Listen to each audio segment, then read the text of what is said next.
2000, baby. Eat them palms on the railroad. I'm a project, baby. Eagles Drive, we was at Oak Grove, barely graduated. We got Ty Somali, Bodie, Corbett, they gon' have to hate it. What's up, everybody? Welcome to the very first episode of our brand new podcast called New Media. I'm your host, Yahya Hussein, but on this podcast, I'll be referred to as Yah. If you're a fan of basketball and football, let's just say you're in the right place. Today, I'm accompanied by my amazing co-host, but before we jump into introductions, I want to go ahead and give a little bit of a backstory as to why we decided to start this podcast. Basically, we're just a group of guys that are very passionate about sports, basketball, football, you name it. So we decided that it was best to bring our knowledge and our takes to the mic and let you, the audience, decide who knows what they're talking about and who doesn't. So now it's time to meet the rest of the crew. The floor is yours, fellas. Yo, it's your boy Abdi. That's what you can call me on this podcast. I'm a Packers fan. I love me some Aaron Rodgers. He's a bad man. You're going to be hearing a lot about that on the podcast. And I'm a Miami Heat fan as well. So watch out for them boys. It's your boy BLS. I'll be referred to as BLS on the podcast, and I'm a Steelers and Wizards fan. Unfortunately, my franchises haven't been of good lately, but you will always hear of Bradley Beal being a top 3-point shooting guard. What's going on, everybody? My name is Abd Hakim. On the pod, you can call me Chico. I'm a big Seattle Seahawks fan, and I'm also an Indiana Pacers fan. You know, we don't have a lot going on right now, but once we do, you'll hear from me for sure. Yo, my name is Hamza. Go by Big H. I'm a Seahawks fan as well. We don't got much going on this year, and a Lakers fan as well. So hopefully we get the title in the NBA. But football, we on the Kind of tricky, huh? Yeah, kind of tricky. Once again, I'm your host, Yah. And one thing for sure is you guys will hear a lot about Justin Jefferson and Dalvin Cook on this podcast because I'm a huge Minnesota Vikings fan. And you'll also be hearing a lot about Lonzo Ball and the Chicago Bulls. So now that you met the rest of the crew, we'll go and we're going more in depth in today's topics. And so what we're going to be discussing and debating today are we're going to give our predictions and our record predictions and standing predictions for the NFC. And then we'll go ahead and jump into what team we might think will go off this year and surprise some people. And then we'll go ahead and close things out with the team we think might flop this year. So before we jump into the topics, one thing that we're always going to do on this podcast is the temperature check, just to see how everybody's doing, how everybody's feeling. So how's everybody doing today? I'm amped. Let's get it. Ready to go for the first episode, baby. Let's get it. Let's go. I'm excited, man. I'm excited. It's been a long time coming. So let's jump right into it. The first division we'll be talking about is the NFC South. And we'll start off with number 4.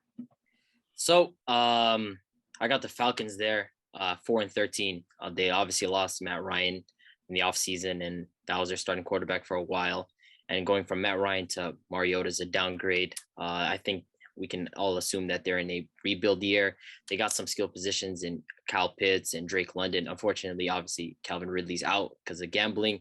But still, they got a little situation going with young players. I think talent-wise, they're not quite there yet. So they're in a rebuild, 4-13 type of year for them.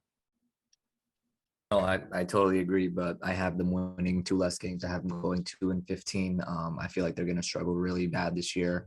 And their division is, one of the better divisions in the NFL. And I just feel like it's going to be a year where they're having a lot of young guys that they're going to lean on, which isn't most ideal thing in the world. So expect a big year out of Kyle Pitts, out of Drake London, those guys, as Abdi mentioned. But it's going to be a bad year for them.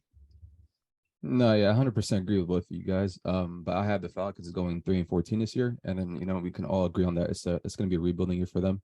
The fact that they lost Matt Ryan, brought in Mariota, we know that's a huge downgrade, and I just don't think that Mariota will have the same consistency with this offense as Matt Ryan did. But other than that, we all know it's gonna be a rebuild year. There's not gonna be much win in ATL for sure. Maybe next couple of seasons, but yeah, I got them 3-14. Yeah, to piggyback off all three of you guys, I have them as 3-14 as well. I don't think Mariota's going to carry the load offensively like that much. They do have Drake London, they do have Kyle Pitts, and they're missing Calvin Ridley, but they do have one of the worst defenses. So don't see much happening from them. 3-14. There we go. I think you guys hit it right on the head. I got the Atlanta Falcons going 4-13. They got a pretty tough schedule this year. They're ranked 9th.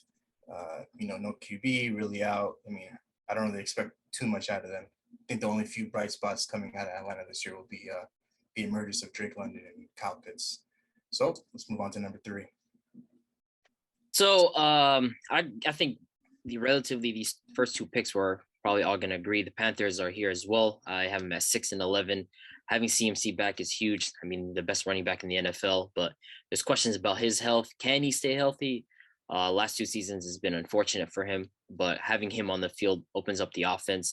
Problem is Baker Mayfield as your quarterback isn't going to do much for you. I don't see him even as like a medium quarterback. He's just like the bottom half of quarterbacks to me. Not very talented. The defense is really solid. They got a bunch of young guys, so I can see them really boosting, but 6 and 11 is what I have them at. Yeah, no, definitely. The Panthers are going to be probably that mid-table team. I have them going at 6 and 11 as well. I just feel like they have nice position skill players like DJ Moore and CMC, but that quarterback play is going to hinder them. It's going to hold them back very much. And they're definitely not going to, go over that next step as people expect them to. Yeah, so for me, I have the Panthers going 6 and 11 as well. One thing for certain is that they're going to have a fun defense to watch this year from the likes of Jeremy Chin, Brian Burns, JC Horn. But, I just feel like it's going to be the quarterback that's going to hold them back for sure, which we all agreeing on. Baker Mayfield, Sam Darnold, Matt Corral, none of those guys are really moving the needle for me and for this offense as well. So I got the Panthers going 6 and 11.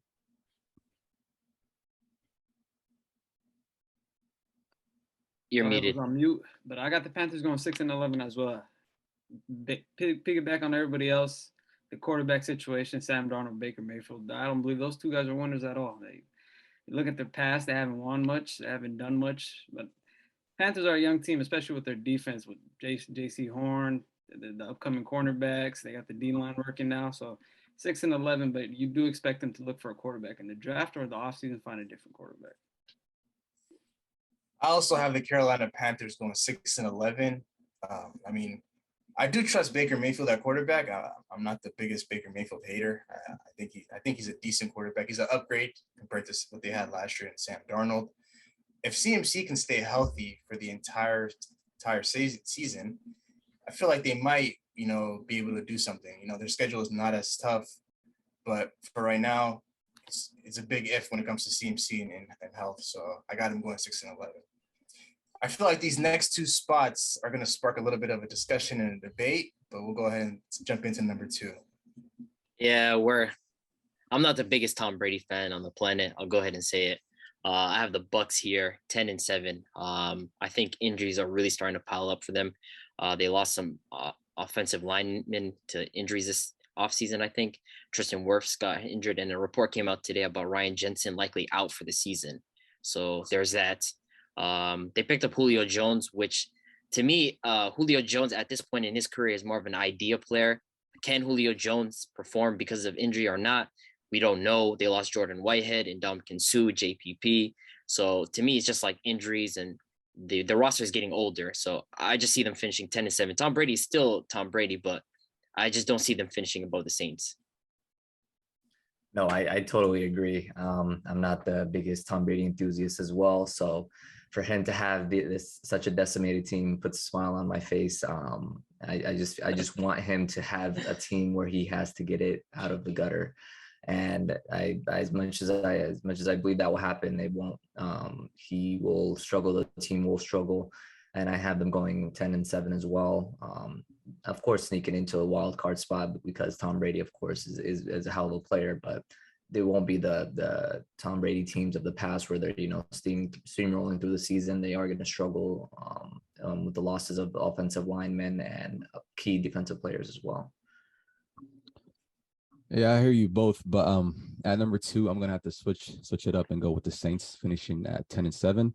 You all do make great points, but in my opinion, I still think that the Buccaneers still have some things to offer and still win this division. But back to number 2, I have the Saints, like I said, finishing 10 and 7. They obviously got Michael Thomas back. Right now, I think he's dealing with some hamstring issues right now, but I believe he should be ready week 1. But then they also signed, Jarvis Landry and drafted Chris Olave. So if you look at this wide receiver one compared to the one they had last year, it's a huge upgrade. It's day and night. And the fact that they were able to, finish with the record of 9-8 with that, wide receiver core and bad QB play, it says a lot about their team in general. So, but I just don't think they have enough to win this division just yet. So I got Saints finishing 10-7. For me, I have Saints finishing 11-6. I do believe they're going to be much better than they are last year. Are they going to be better than Tampa? I don't believe that. But when Jameis Winston comes back healthy, Michael Thomas drafting Olive, picking up Tyrann Mathieu on the defense, I feel like they're going to make some noise in the division. They're going to make some noise in the playoffs. But I do them have one short game less than what Tampa's going to be doing. Yeah, I got the New Orleans Saints going 10-7 as well. They have a pretty tough schedule. They're ranked 7th right now. They added some big pieces in free agency: Honey Badger, Jarvis Landry. They drafted Chris Olave. And Kamara's situation kind of scares me a little bit because right now they're saying he's not going to get suspended, but you never know. Once footage leaks out, the NFL might take action on that. But I feel like this won't be the year that they make the playoffs or pop off. Like being number 2 in the division, yes, because they're extremely better than the Panthers and the Falcons. But first year, Winston, I'm not really too sold on him as a quarterback. I think he's an average quarterback in this league, but I just don't see him, leading them to the 1 seed in the division with Tom Brady. So New Orleans Saints 10-7. Let's move on to number 1. I got the Saints here. Well, for one, I think they fielded a record number of starters last year. They had 4 starting quarterbacks. Taysom Hill as your starting quarterback, and you win 9 and you go 9-8 is ridiculous to me. They already had a great defense, like Big H mentioned, and you added Tyrann Mathieu. They had the best rushing defense in the NFL, 4th in points allowed, and to me, now you have a foundation to really build off of. And then offensively, obviously Jameis Winston is back and he's healthy. You have Michael Thomas, Olave, Jarvis Landry, and then the situation with Kamara, like you mentioned, does scare me a bit. But having Kamara on the field, a guy who's a top 5 running back, is ridiculous to me. So that offense could be explosive, and I have him finishing 11-6. No, totally. I have the Saints here at 1 as well. I actually have them going 10-5. I just believe that they're going to have a stellar year with the skill set that they have, both offensively and defensively. Picking up Tyrann Mathieu, of course, in free agency was huge as well, because that replaced the hole that Malcolm Jenkins left over the past couple of years. And I just feel like they will have a year to basically make a free run at the NFC now. I just feel like the NFC isn't the NFC of the past, with Rodgers getting up in age, his team, him losing Devontae Adams, Matthew Stafford having this lingering elbow issue. I just feel like the NFC is theirs for the taking. Before you go, Chico, let me mention the Saints kind of whooped the Buccaneers like the last 2 seasons. They kind of have their number. They do have that playoff win over them, but that was Drew Brees and his noodle arm. So I think in the regular season, the Saints have their number. So that's another point to mention. Yeah. No, I hear you. But for me, I want to have the Tampa Bay Buccaneers finishing with a record of 12-5. Just having Brady back for another year gives them the edge, over the teams below. They still have a top 5 wide receiver duo intact, and they also acquired, free agent veteran Julio Jones and speedy Russell Gage. And on top of that, they also still have that, that nice defense, and with that defense, they have speed and power on every level. So I feel like that gives them the separation needed. So I have the Bucs finishing 12-5. I have the Bucs finishing 12-5 as well. To piggyback off what Chico said, they got Tom Brady back. They picked up Julio in the offseason. Godwin's looking right for the beginning of the year, and they still got Mike Evans. So, and that defense is still a top 3 defense. I don't really see them falling off as much as people say they're supposed to fall off, but we're going to see. Yeah, I'll go ahead and tell everybody on the podcast right now, me and Big H are huge Tom Brady fans, so it's no surprise that we have the Tampa Bay Buccaneers at 1. I have them going 12-5. They got the 4th toughest schedule this year. That doesn't really scare me or concern me because they have Tom Brady at quarterback. The only thing that would worry me a little bit is the injuries that are piling up right now in training camp with the O-line and stuff like that. But I feel like Brady will still be able to make it work with what he's got. Still has Leonard Fournette, Mike Evans, Chris Godwin being ahead of schedule helps a lot. And if Julio can stay healthy just a little bit more than he has in the past, the offense, sky's the limit for them. It could be even scarier than the offense they had with Antonio Brown. So Tampa Bay Buccaneers 12-5. I like that we're all kind of mixed and we're all kind of different. We all have our different sides for number ones and two. But we'll go ahead and move on to the NFC East. I think probably all have them here as well. The Giants. I mean, it's laughable to have Daniel Jones as your quarterback. So I don't wish that on my worst enemy. That's very tough. They have very good skill positions. Kadarius Toney. I'm not too high on Kenny Galladay. I haven't seen too much from him in the Giants uniform. Obviously, having Saquon back is huge, but they have made some moves to upgrade that offensive line. But overall, there's questions about whether Daniel Jones can be the future for them. And I think the Giants are attempting to do that this year, but they're just not going to win that many games. I have them at 4-13. Yeah, no, definitely. I agree. I feel like Daniel Jones is not a starting level quarterback. He has a lot of fumbling issues. He just cannot hold on to the ball. And when he does hold on to the ball, he does not make the correct reads and stuff to a great skill set of players that they have. They have Kenny Galladay, Kadarius Toney, Sterling Shepard. So for your quarterback play to hold you back this bad, they definitely have to move on after this year if they want to, contend in this NFC East moving forward, because they have a great upcoming defense and a better O-line now. So there's no excuses. I have them going 4-13 as well. Yeah, 100%. Yeah, so I have the Giants finishing 4-13 as well. I mean, this team, you can't have a guy like Daniel Jones as your starting quarterback and trying to win ball games. It just doesn't make sense. Piggybacking off what Bila says, he does have interception issues, fumbling issues, stuff like that. And one thing I'll give the Giants is that they do have a nice defense, but the lack of quarterback play is really, really holding them back. And the fact that there's guys like Bryce Young, CJ Stroud in this upcoming draft, there's a chance for them to upgrade this year, because I don't see them winning in more than 4 games this year for sure. So got them going 4-13.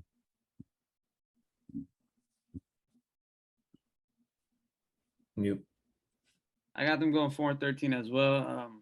A lot of these teams like the Falcons, the Panthers, you look at them, they're lacking the quarterback position. And you look at their team, young defense, young offense, they're working perfectly fine with their skill positions, but they're just missing the quarterback piece. I just don't think Daniel Jones is the person that can lead you to a playoffs and can lead you to wins and can carry a team that needs help in certain times, in certain positions. I don't think he's that guy. You guys all hit it around the head, but I think I'm being a bit too generous. I got him going 6-11. Yeah, you're insane. You're being too nice, man. Yeah. Relax, you're being too nice. And they got a pretty easy schedule. They rank 29th in terms of strength of schedule. Of course, we all don't trust Daniel Jones. They have solid weapons. They have a new head coach, and of course, with Saquon's return, it could be different for them this year. But just Daniel Jones will hold them back this year for sure. And I think this is the final straw for him, and I think they'll move on from him once he underperforms. So yeah, I do think it's his last year on this team, to be honest. Yeah, this is his test year, to be honest. I feel like fourth year on the team, they haven't given him a contract extension yet. I think now what their idea is, they brought in new offensive linemen, they have a new head coach. They're just gonna test Daniel Jones, see if he's worth keeping. They did sign Tyrod Taylor as well, as one to mention. Then in camp, he's been way better apparently than he has, and that's concerning that Tyrod Taylor in year 20 can be better than Daniel. Tyrod Taylor on Liddy's 10 team. I mean, I wouldn't be surprised if Tyrod Taylor took over at quarterback some point during the season over Daniel Jones. So. Definitely an upgrade. Let's move on to number 3. I have the Washington Commanders here at 7-10. They brought in Carson Wentz, who to me is probably their best quarterback in a while, especially for Terry McLaurin. He's never had a real quarterback since he got into the league. But Carson Wentz last year for the Colts, there was no excuse for him not to make the playoffs. The team was perfectly situated. They had a great offensive line. We know about Jonathan Taylor. We don't have to talk much about him. They also had a really good defense, and for him to drop games towards the end of the season was inexcusable. So I don't see him being that quarterback that pushes them in the NFC East. Definitely will keep them afloat, but just they don't have a great backfield situation. I do like the offensive weapons they're working with, Curtis Samuel and Terry McLaurin, and they drafted Dotson, and they have a solid defense, but I don't see Carson Wentz elevating them to that status of pushing them in the NFC East. So I have them 7-10. I'm gonna have a bombshell here at 3. I have the Dallas Cowboys at 3, and it's simply because the fact that they lost Amari Cooper. Michael Gallup is on the physically unable to perform list to start the season. So their second best wideout is a guy that they picked up off the street. Basically, I just want to keep it at that. And I'm not the biggest Dak believer. I feel like Dak doesn't go out and win you football games. He plays catch up. He plays from behind, and he unequivocally just chases games. And I just have them going 7-10. I have them at 3 here. Yeah, that's a really hot take, man. But I'm going not hot at all. That's the Cowboys. Oh man, I hear you though. But for me, I'm going back to the Commanders, 7-10. One thing we can agree on is that they got an upgrade at quarterback for sure. Terry McLaurin has never played with a quarterback or a quarterback as talented as the Wentz, but I feel like the running back situation in the Washington Commanders facility, I feel like the running like Antonio Gibson and J.D. McKissick, I feel like those guys are really kind of not really, they're not going to hold them back, but they're not going to perform as well. They're subpar running backs. Yeah, subpar. Yeah, exactly. And there's also rumors that there's like a rookie running back that's kind of creeping up the list as well. But on top of that, where I feel like the Washington Commanders will make their money is the D line, because they have guys like Montez Sweat, Darren Payne, Jonathan Allen, Chase Young, and those guys on paper, it's a really talented group. So we just got to see how they perform. But I got the Commanders finishing 7-10. I'm going with the Commanders as well, but I do have them finishing 8-9. There's one of the teams in the league that they actually got some grit to it. A lot of their players keep on fighting, especially that defense. They always keep on going. The last couple of years, you look at them, there's been a lot of close games they lost, especially in the playoffs to Tom Brady 2 years ago? With Taylor Heineke as a quarterback. Taylor Heineke as their starting quarterback. So do see them going 8-9. Defense is going to be phenomenal. Scary Terry is going to take a step forward, but the running back room is kind of iffy. So we're going to have to see about that. Yeah, I also have the Washington Commanders going 7-10. They have one of the easiest schedules in the league. They rank 31st. I think there's just a lot of huge question marks at quarterback. I'm not the biggest Carson Wentz fan. I feel like he's just bouncing around from team to team at this point. You know, if it couldn't work last year on the Colts when he had an MVP caliber player in Jonathan Taylor, I just don't think it's going to work on the Washington Commanders because they don't even have a guy that's half as talented as Jonathan Taylor. They have a decent team all around. I like Scary Terry. I like their tight end, Logan Thomas. But the thing is, what confuses me about this team is, are they headed towards a rebuild, or are they trying to contend and sneak into a wild card spot every year? I feel like they're just a team that's right in the middle, that's kind of confused on on what side of the fence they're on. So I think after this year, they might just head into like a full-on rebuild. They got Scary Terry under contract for a few more years, and they also have Chase Young as well on the defensive side. But yeah, Washington Commanders 7-10. I just you can't be a non-Dak believer but have Carson Wentz above him. That's not realistic to me. Like, fair enough, you don't believe in Dak Prescott, right? I'm not the biggest Dak fan either. I think he chases games a lot, but he's definitely a better quarterback than Carson Wentz. So I just don't see a reason why the Cowboys should be below the Washington Commanders. What makes you say that? Well, I just think offensively, like what the Cowboys are offering as a team are just way better than the Commanders. And at least with Dak as your quarterback, I feel like if you put Dak in that situation last year with the Colts, they easily make the playoffs. There's no question about that in my eyes. With Carson Wentz, the way he was dropping games the game against the Jaguars, there's no reason you should lose against the Jaguars at the end of the season when they have nothing to play for. And you get sent home because of Trevor Lawrence just stepping up out of nowhere. So to me, I just don't see a reason why the Commanders should be above the Cowboys. I like the Commanders as well. I just don't like Carson Wentz. So you have the Cowboys going then? It's apparently if they're second. Well, now we can get to it. I'm on it right now. So the Cowboys, I have them finishing 9-8, second in division. They lost to Amari Cooper. Like you mentioned, Michael Gallup. We don't know his progress. He's on the PUP list. They only have CeeDee Lamb and Dalton Schultz. So on the outside, it's not looking much talent. The backfield situation, Zeke. I know we got some mixed opinions about Zeke. I believe he's quite overrated as a running back at this point in his career. He's not the old Zeke from his rookie year and his second year. And I don't think that player's coming back. That defense, especially, this is where I think they're going to be hurt the most. They're going to regress. A lot of times the Cowboys last season, they made their money on interceptions and fumbles. And takeaways. That's where they were making their money at. They were giving up a lot of yards, and they're still giving up points. The interceptions and the takeaways is what they were making their money on, and definitely there's no way they're going to lead the NFL in takeaways back-to-back years. So I see regression for them, and they lost defensive pieces like Randy Gregory. So that's where I have them 9-8.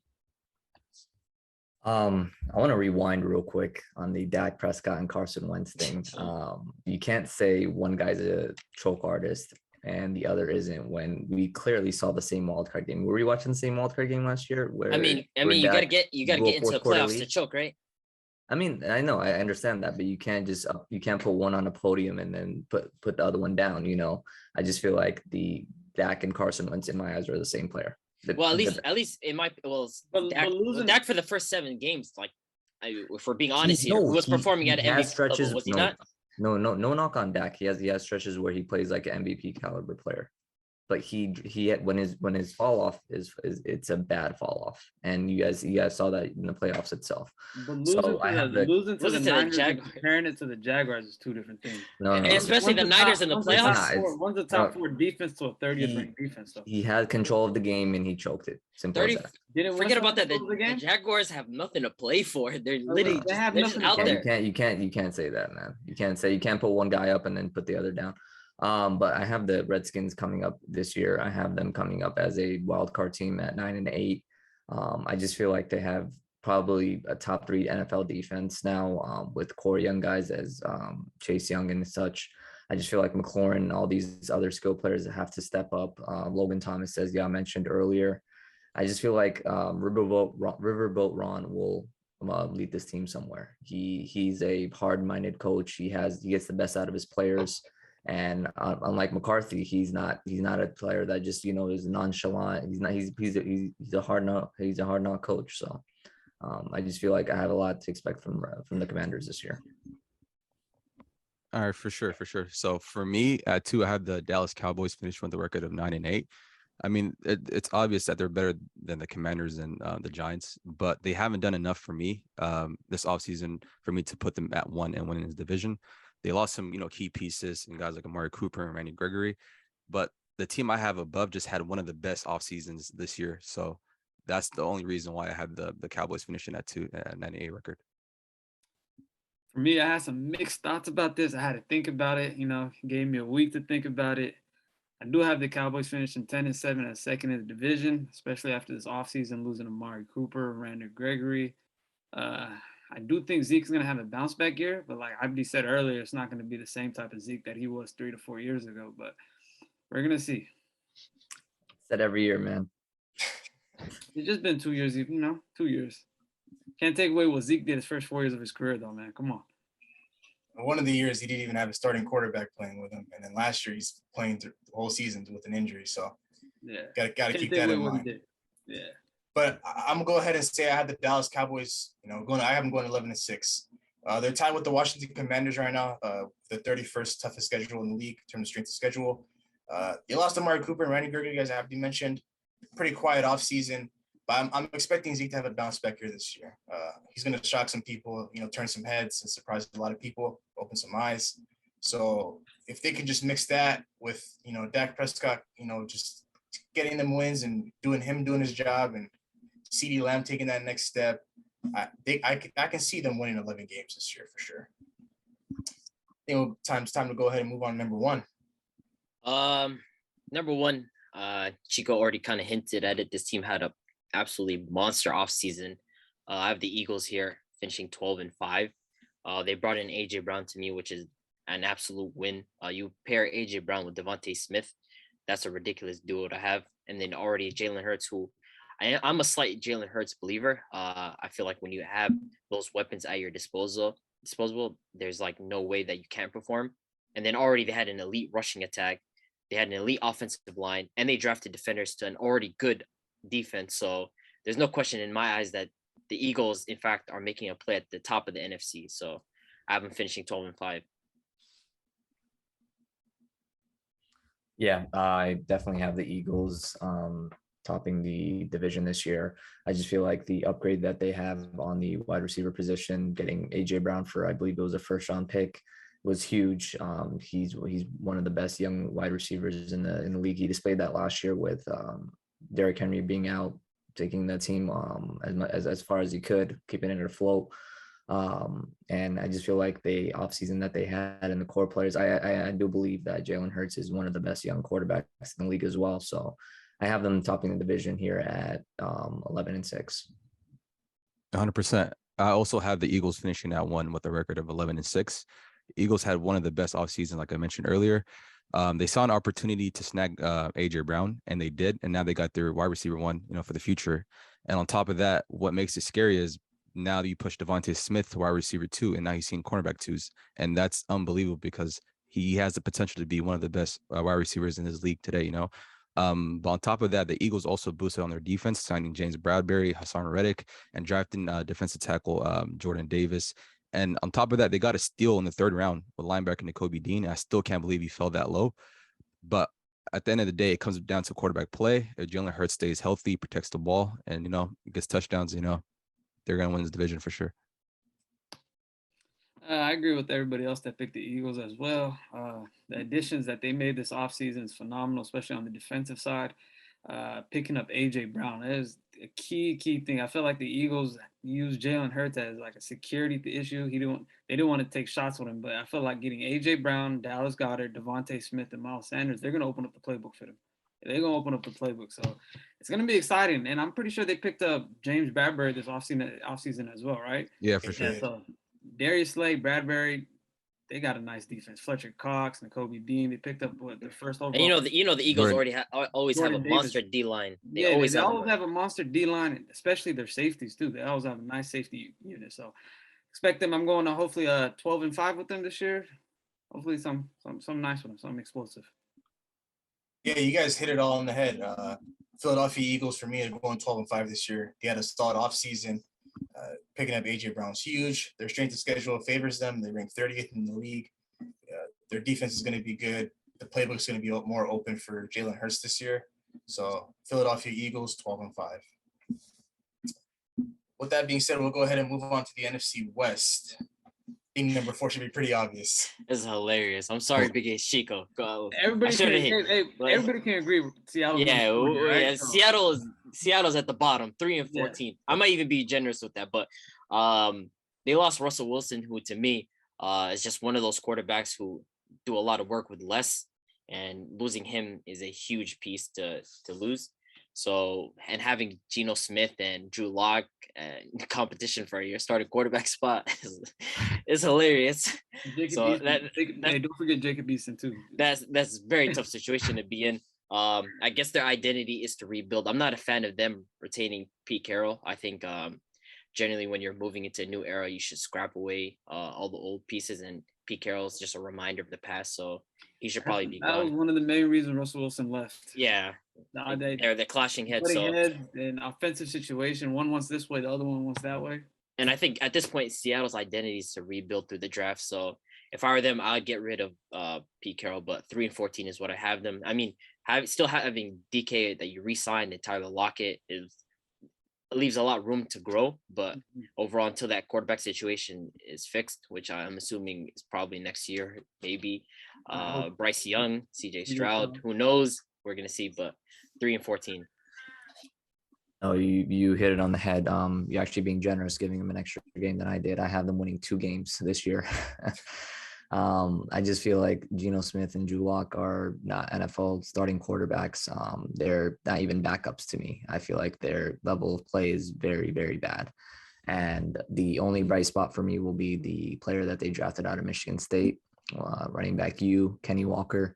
Hopefully he gets a lot of, touches and play time. The story with Rashad Penny. He can't play more than 3 games at a time without being in an ambulance.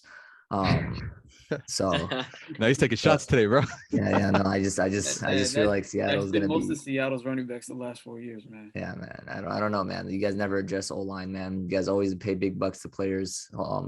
Re-signing DK was big though. Not losing him is a key piece of the team. Yeah, key piece moving forward. So you guys got to I feel like Seattle just has to have a long rebuild with young core players, and hopefully in the draft next year pick up Bryce Young, man.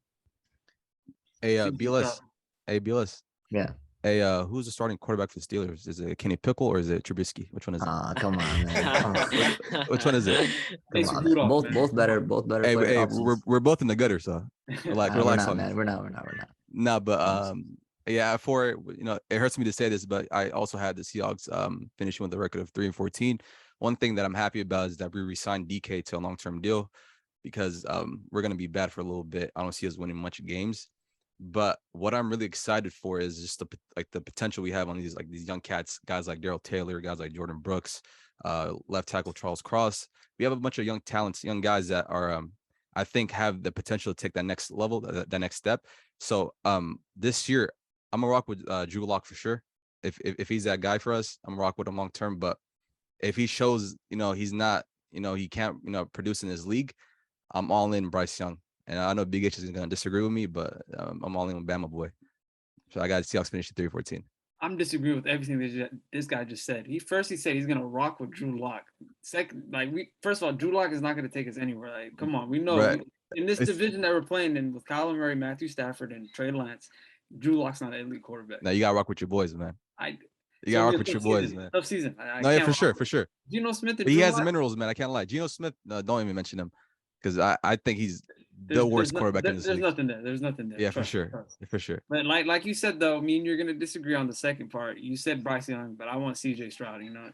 We kind of gotta go away from that mobility quarterback, the smaller side quarterback. I feel like we need a pocket presence. We need a bigger guy in the pocket, somebody that can actually throw the ball to work with our system. Can't lie, man. The league's changing.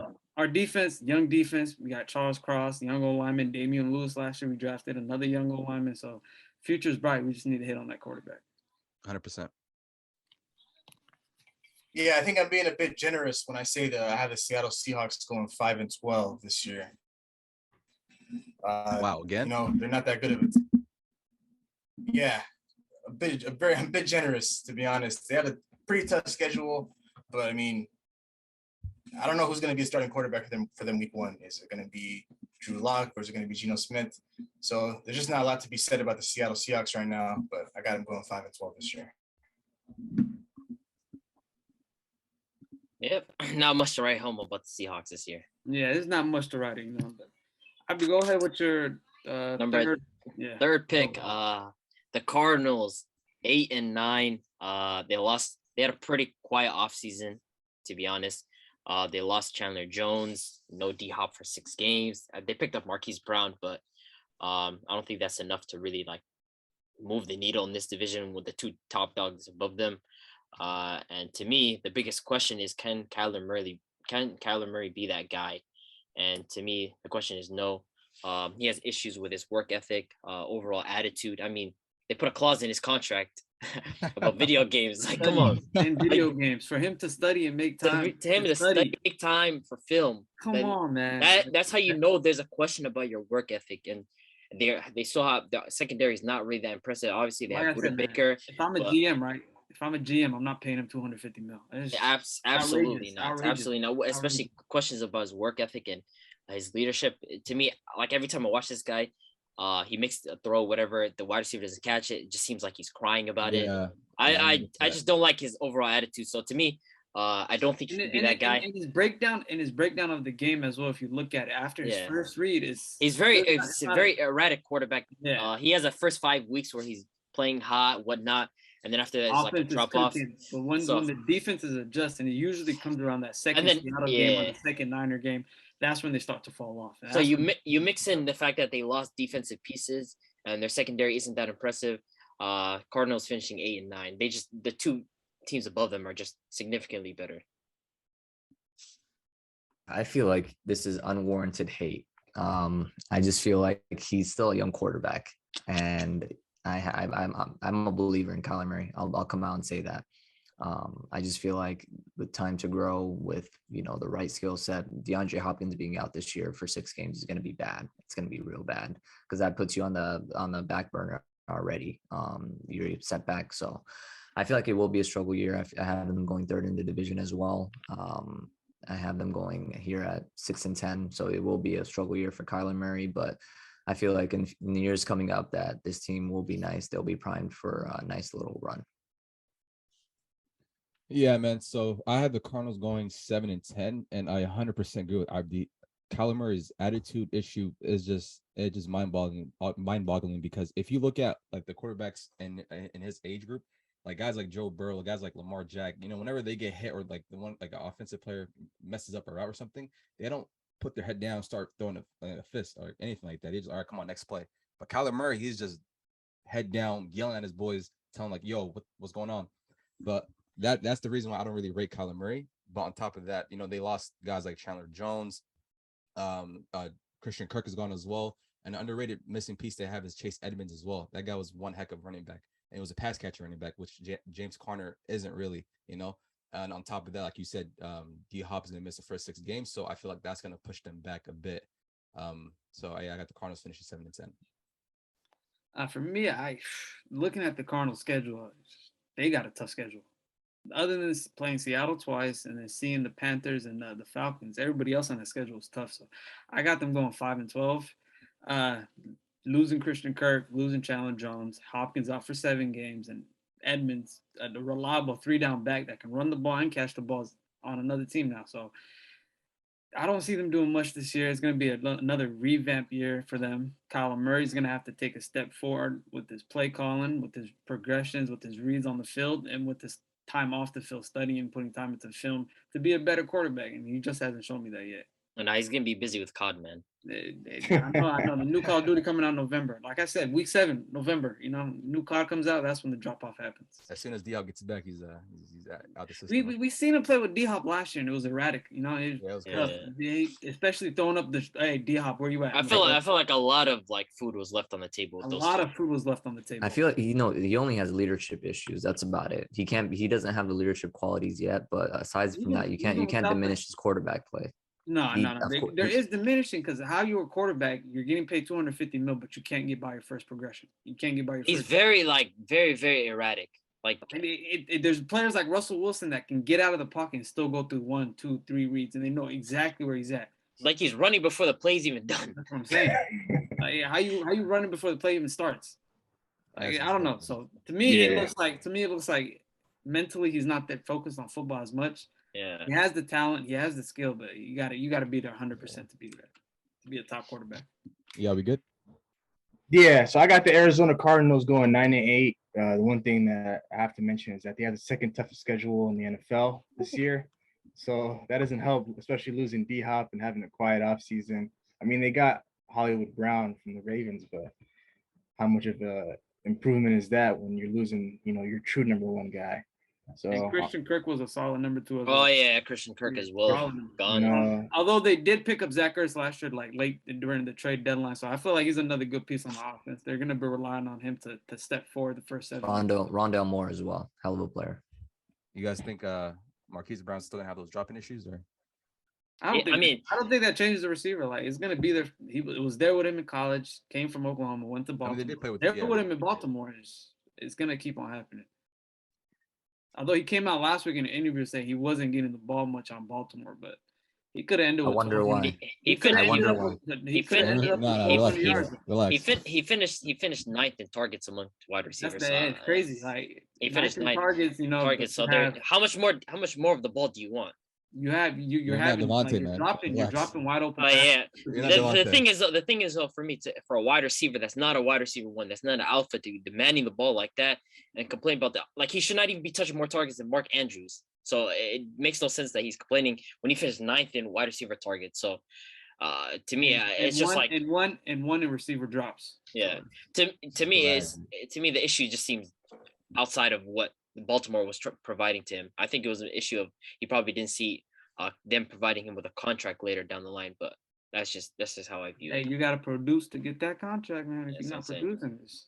Yeah, so I have the Cardinals taking a step back this year. I don't think the coach will get fired because losing D-Hop for a big chunk of the season is going to hurt a lot. So I do believe Kingsbury's a good coach though. Yeah, he's probably the guy for the job, but they might as well start looking forward to next year because they're going to finish 9-8 for sure.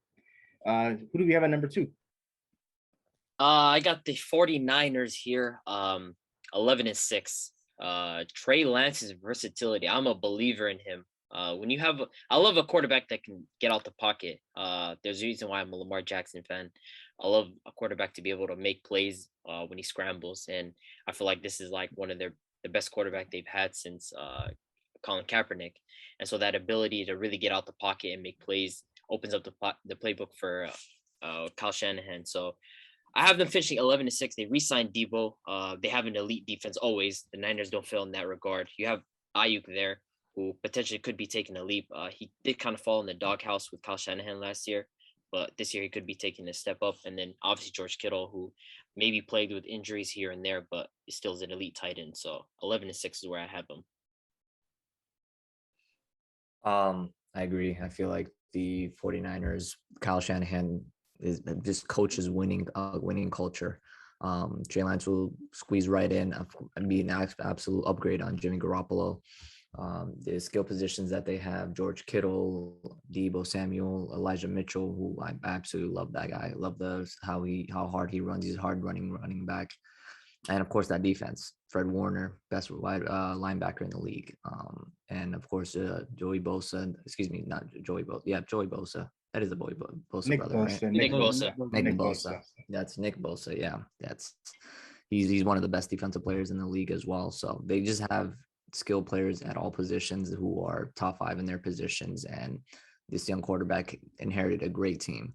Is all I can say. So I have them going at 11-6, making a wild card push.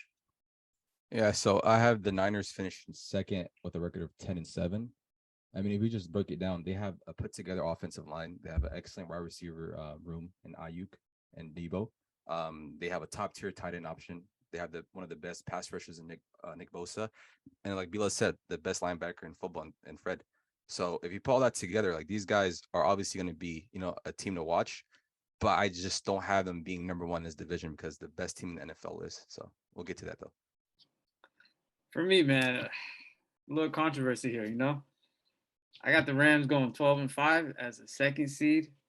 Phenomenal team, don't get me wrong. Super Bowl team, they just won last year. Everything, just great team. Got A-Rob this offseason. But for me, the addition of Trey Lance just takes everything over. It opens up the playbook for the Niners. It opens up everything. I think the Niners do have a better offense than the Rams. If you look at it, just better online to me, better run game. I think that's kind of I'm just saying, I just look at it. With Trey Lance in the office in that backfield as a quarterback, it opens up everything. Ayuk steps up. Debo steps up. Kittle's healthy this year. He missed 8 games last year? Kittle's healthy this year. They have an elite run game with Kyle Shanahan as a great coach. I think this is the year that they have to take that step forward and walk into that Super Bowl that they've been edging for. But we'll get to one. So I have the Rams at 12-5. Wait, quick question. Besides the Texans game where what's his name? Trey Lance balled out. It doesn't matter about the Texans game. It's just he's a better quarterback than Jimmy G. He's a better quarterback. We haven't seen anything else though. That it's Texans. He played the Texans. I don't have to see anything else to be better than Jimmy G from him.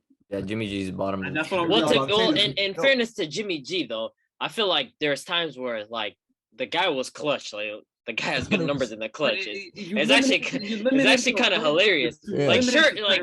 Sure, Kyle Shanahan was kind of babying him, but I don't know about Jimmy G, but this guy in the clutch was just a different quarterback. I saw it last year against the Packers. I'm not gonna lie. When we played them in the regular season, this guy just marched down the field like crazy against us. We ended up winning the game, but Jimmy G has those moments where he just decides to show up, Trey Lance is still a question mark. I believe in Trey Lance, but he is a question mark on can he take you over the top? It's a young quarterback in a winning situation. We don't know how he'll perform, right? I feel like to say that team's gonna have a better offense in the Super Bowl champions is crazy. It's not crazy. That's a hot take. Especially a team that added Allen Robinson.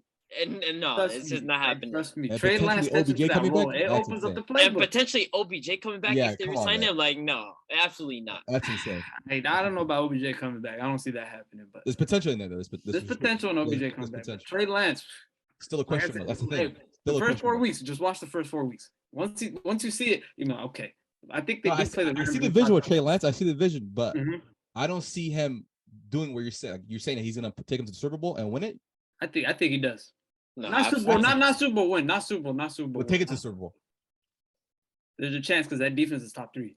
That defense can carry them as well. You're forgetting about that. It all comes down to quarterback play. You know that, right? It all comes down to quarterback. And they're this close with Jimmy G. They were Jim, this bro, close like with Adi said, Jimmy G has showed Jimmy G, like, he showed up. If you go to the Rams game, though, Jimmy G did not perform that last year Rams game. That was Nah, not the reason they lost. nah. The reason they lost was the safety dropped the interception with 8 minutes left in the game.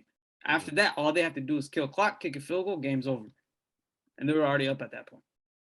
I feel like Kyle Shanahan, like, he doesn't mind that his quarterback doesn't do too. I mean, they made the Super Bowl with Jimmy G already, you know. They made the Super Bowl, and then they what do it, happened Jimmy in the G. fourth, though? Like, yeah, like I get it, but at complete the same time, like, it's not like Kyle Shanahan's system like overly like requires your quarterback to do the absolute most. Like, I think for them, it's at this point, it's they need that. You can't keep on babying a quarterback, restrict them to certain plays. They have a lot of skilled players on that team they got to use. Putting Trey Lance into that mix, it just switches up the offense 10 times more for them. That's what I believe. No, I hear you. We're gonna have to see though. We're gonna have to I hear see. you. I hear you. If it hits though, you're like it's cash money. Like you're ahead of the curve. You know. Exactly. It sounds like we're all majority of us are all firm believers in Trey Lance because I myself, I'm a firm believer in Trey Lance. I have the San Francisco 49ers going 10-7 though, just because they have a pretty tough schedule. They're tied for 5th. One thing for sure, ever since I've been watching football since day one, the Niners have always had an elite defense, and with Kyle Shanahan, their run game's the best of the best. So I feel like the Niners are going to rely heavy on what their bread and butter, the run game and the defense. Now, if you add Trey Lance to that, you know, him being a dual threat quarterback, maybe he can surprise some people, you know, because now it's like a different type of offense. It's different. The playbook is going to be opened up a lot more for him compared to Jimmy G. You know, he's going to be able to make plays with his legs, you know, extend some plays, extend some drives. Their O-line is a bit decent in my opinion, but overall, I think Trey Lance, he's that guy in my opinion. I feel like this year he's gonna shock some people, but they'll finish with a 10-7 record. Let's go ahead and move on to number 1. The Super Bowl champions, number 1, 13-4. They had a quiet offseason. That makes sense, but at the same time, all they did was simply maintain that roster, their core pieces, and you add Allen Robinson, and then also they signed Bobby Wagner, who I know it pains the Seattle fans in here, seeing him in that jersey, but it is what it is. They simply maintained that roster that got them to the Super Bowl, and you add in a potential top 10 wide receiver in Allen Robinson, who to me hasn't had a quarterback in his career. He had a Blake Bortles for that 1 year, but that was an inconsistent play from his quarterback. And to me, when you have that offense, there's no question in my mind that they're the best in this division. Cam Akers is another question, whether he's going to be returning to full health. I assume so.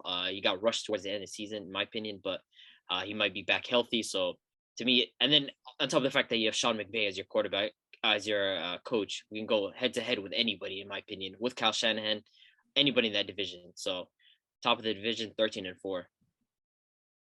No, I totally agree. I feel like the Rams are one of the more complete NFL teams, top to bottom.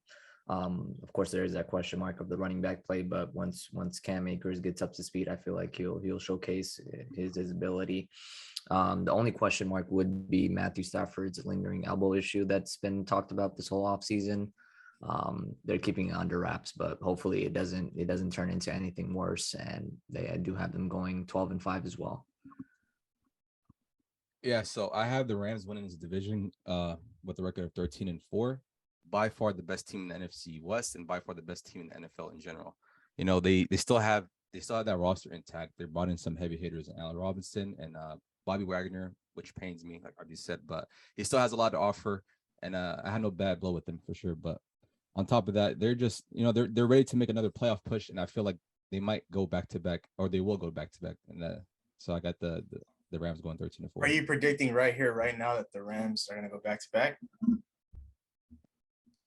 Are you going to turn on your boy Josh Allen? I wouldn't say when. I'd say that they for sure make a Super Bowl appearance again, but I think Joshy boy will get his first. Okay.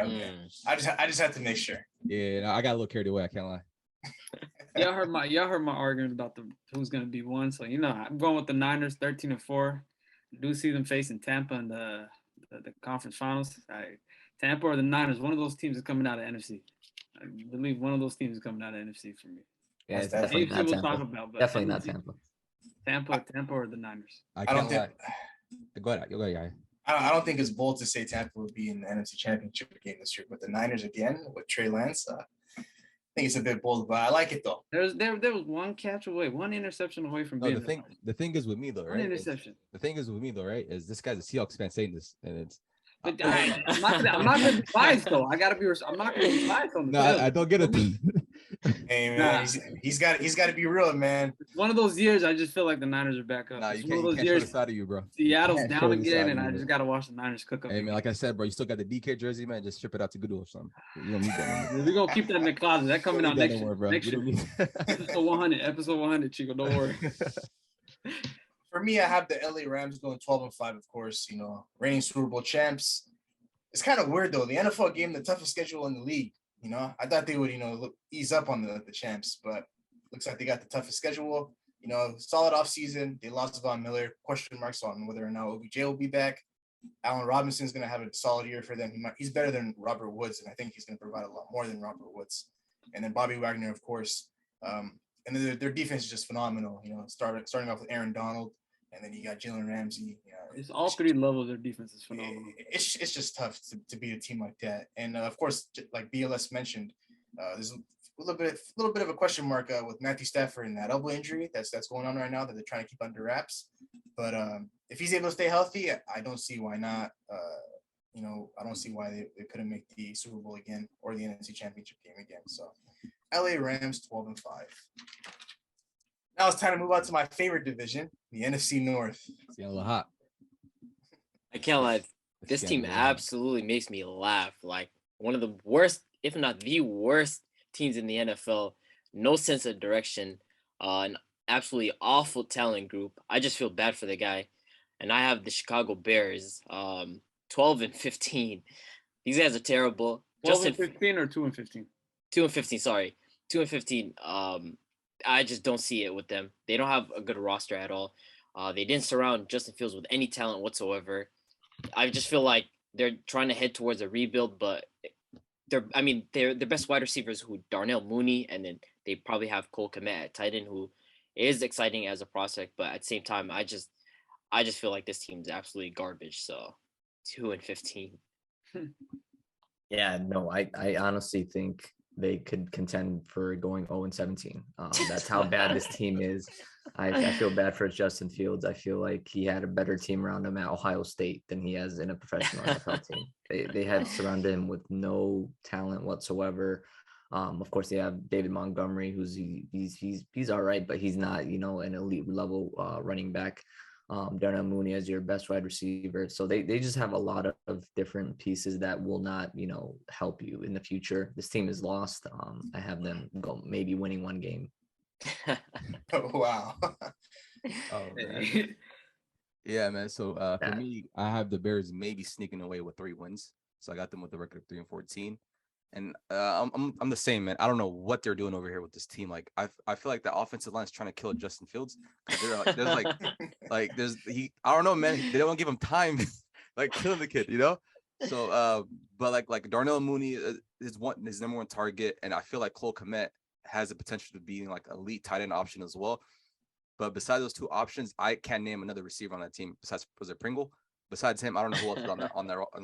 You'd have to check Madden for that. Yeah, for sure. I'm about to check Madden for that. So I got the Bears going 3-14 this year. Yeah, I got the Bears going 2-15, man. It's the O-line horrible. Khalil Mack gone. Roquan Smith, he wants to dip. It's everything from top to bottom is shambles. Receiver core shambles. The only bright thing they really have is Justin Fields and somewhat David Montgomery. Other than that, I don't see anything. The next couple of years is going to be the same, man. Nobody wants to go to Chicago as a free agent unless they luck out every single year the next 3 years to hit in on a draft pick. I mean, do they have much draft capital, if anybody knows? I don't know. I'm pretty sure they got some capital back for Khalil Mack. I don't know, but they gave up a lot for him. So, yeah. Yeah, I'm going to keep things very short. Chicago Bears going 5-12. I think I'm being a bit generous. Whoa, again, bro, yeah, relax. Today. That's 3 times today. You're being way too nice, man. You're donating a lot today. Is this a charity event, bro? You're a nice guy, man. 5-12 is crazy. Hey man, I'm being a bit generous today, man. But I got them going 5-12. They got a pretty easy schedule, but it's obvious this team's in complete rebuild mode. new head coach, new GM. So, they're moving in the right direction. They got their quarterback. They got their wide receiver in Darnell Mooney. And then David Montgomery's a solid back. But, no line. Their defense is not going to be the greatest. Just going to keep it short and sweet, 5-12 for the Chicago Bears. I feel like easy schedule doesn't even apply to them. They're worse than the teams that they're playing. They're worse than they're worse than the teams they're playing. That's fair. That's very fair to say. We'll go ahead and move on to number 3. I got Lions. I know Big H and Chico are a fan of this team because of Hard Knocks. I think they're a team that's headed in the right direction. They got DJ Chark, Amon St. Brown, DeAndre Swift, TJ Hawkinson. I'm a big fan of Dan Campbell as a coach. I feel like he really cares about this team. Last year, they had a lot of heartbreaks with close games. I mean, Justin Tucker broke the NFL record for a kick, so that's ridiculous. That's insane. They had a monster draft. They drafted Aiden Hutchinson. They drafted Jameson Williams. So I feel like this team is headed to the right direction. They're not quite there yet because of their quarterback play. Jared Goff he's not that guy.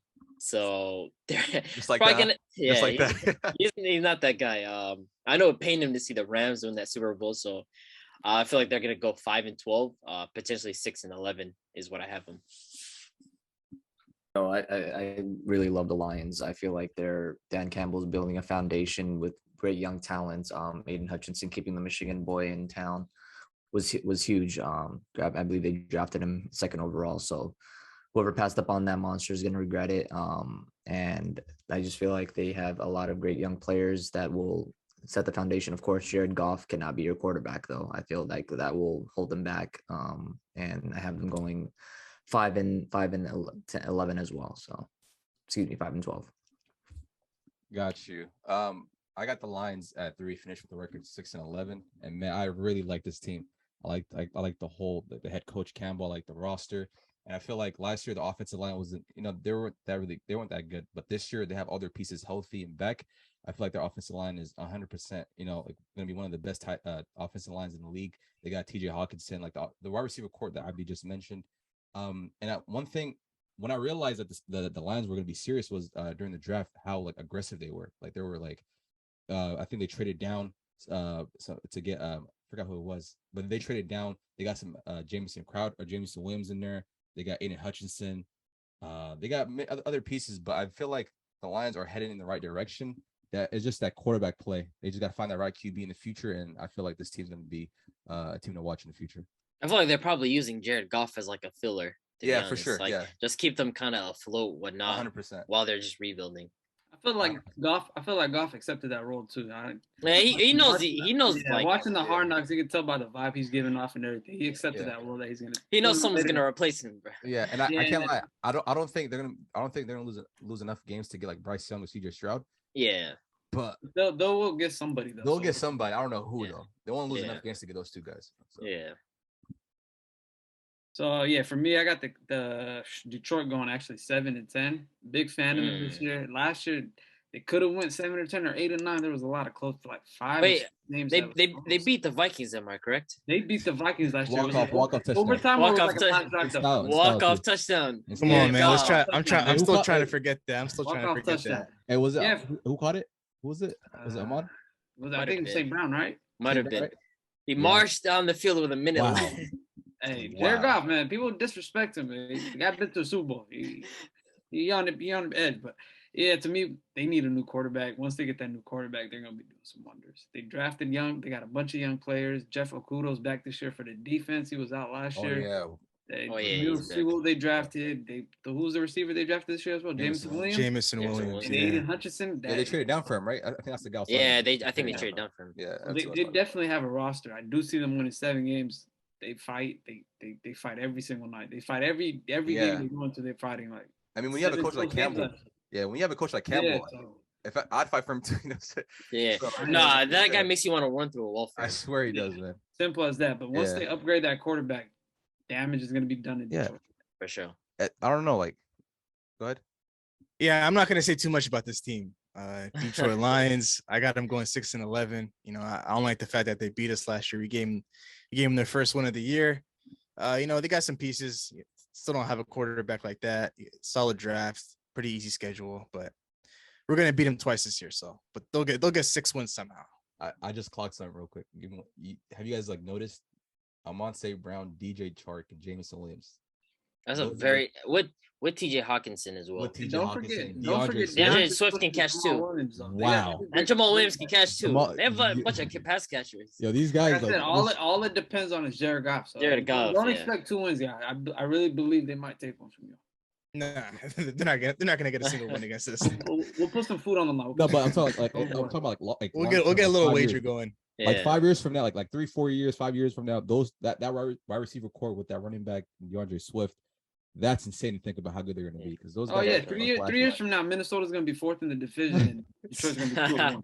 So, hey, give us some time. Shots. Hey man, shots fired, man. With that being said, let's move on to number 2.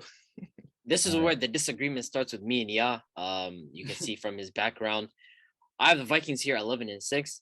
I feel like their biggest move was firing Mike Zimmer. I think that was really holding them towards the end of his coaching stay over there. He started getting a little bit toxic. I mean, the guy didn't even let Justin Jefferson break the record. I think he needed 17 more yards and he refused to pass it. So there's that. They drafted some defenders to fill some holes in their secondary. They added my guys, Darius Smith. So that's a huge pickup for them. Obviously, when you have a top 3 wide receiver in Justin Jefferson and then a top 5 running back in Dalvin Cook, that's huge. And then to me, who's a top 10 quarterback in Kirk Cousins, I think is a recipe for success. So I have the Vikings finishing 11-6. So, and I'm kind of scared of them. Definitely, we're going to see week 1, how's it going to look between us, but 11-6. No, I totally agree with you. I feel like the Vikings are pretenders. I don't like the contender tag that they've been given this offseason. I haven't seen much for me to believe that they will take this next step and contend in this tough NFC. And of course, Aaron Rodgers still being in your division doesn't help you at all. So I feel like they will go as far as Justin Jefferson and Dalvin Cook and these guys take you, but with Kirk Cousins as your quarterback, he's not going to take you over the top. Record of I'd say 10-7. Tragic. I know Yahi's head's hot right now. I'm fuming right now. But at 2, I have the Packers finishing with a record of 11-6. I know that Aaron Rodgers is still a bad man, but like I said, man, all good things must come to an end. And losing your number 1 receiver in Devontae Adams doesn't really, help, a lot. I get it that they still have Aaron Jones and AJ Dillon, elite, 1-2 duo in the back. But there's still question marks in the wide receiver group, like Christian Watson, rookie, Alan Lazard. I know that, he has connections with Aaron Rodgers, but there's still something missing. I feel like in a team that I have above them has exponentially gotten better like crazy. It's not no joke. So I got the Packers finishing with a record of 11-6. For me, I got the Packers, not the Packers, but the Vikings finishing 11-6. They did pick up Zadarius Smith in this offseason. They did get a new head coaching staff, new offensive coordinator. But to me, the main reason is Kirk Cousins. I still don't trust Kirk as a quarterback that can come in, come take over a game, come be clutch, come in and win a game and take over. I don't see that happening anytime soon, although he gets you his 30 touchdowns and 7 interceptions. But his last 7 years of his career, twice in the playoffs and first-round exits at both, if I'm correct, don't see him being the needle pusher he is, and I don't see them overtaking the Packers, especially with them having Dalvin Cook and Justin Jefferson last year and still not making the playoffs. So, yeah, we'll see. Hey, man, it puts a smile on my face to go ahead and say that I have the Green Bay Packers going 11-6, and they're number 2 in the division. The downfall of the Packers starts now. No more Devontae Adams. They lost to Zadarius Smith, but I think what's going to hurt most for Rodgers is losing Devontae Adams. He's going into a new year with a bunch of wide receivers that he's not really familiar with outside of Lazard, and so they didn't really have a strong free agency. I mean, they got a pretty easy schedule, but their draft was pretty mid in my opinion. And I think Aaron Rodgers is going to struggle a bit this year. I'm not saying he's gonna be pretty terrible. I think he just won't be the MVP, caliber player that we've been seeing these past couple of years. So I won't say too much about them. I hate the Packers with all my heart. So Green Bay Packers 11-6. So we'll go ahead and move on to number 1 now. This should be an obvious pick for me. I have the Packers finishing 12-5. when you have a guy like Aaron Rodgers on your roster, I don't care if you picked up a guy from Foot Locker to catch passes from him. It does not matter. Aaron Rodgers elevates rosters. To me, there's about 3 quarterbacks in this league. You slap them onto any roster, they're instantly making that team enough to go to the playoffs. That's Patrick Mahomes, Tom Brady, and Aaron Rodgers. They elevate rosters like that. And so to me, yes, losing Devontae Adams does hurt. Nobody disagrees with that. But I feel like, in a sense, Aaron Rodgers is looking to build connections with guys like Alan Lazard. Romeo Dubs is having a good training camp and a nice little preseason going for him. And for me, the Packers, with the part of the Packers that's not being talked about enough, is their defense. Jair Alexander, a top 2, top 3 cornerback, is finally healthy and he's back. Last year, he missed the majority of the season. That's huge for us. We drafted Quay Walker and Devontae Wyatt, which is big for us as well. So they can be rotational pieces as well. Eric Stokes, I expect him to have a big second year. You know, when you go from guarding number 1 wide receivers to guarding number 2 wide receivers, that's huge. And so obviously guys like Rasul Douglas, Kenny Clark, Devondre Campbell, Preston Smith. I just feel like we have pieces. Don't be surprised if the Packers are a top 5 defense. You heard it here now. Do not be surprised if the Packers are a top 5 defense next year.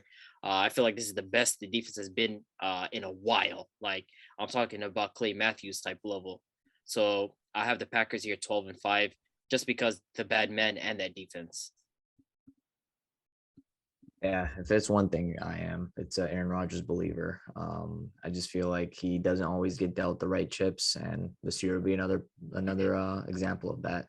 Decimated offense, losing Devontae Adams, probably the worst thing that could have happened to him.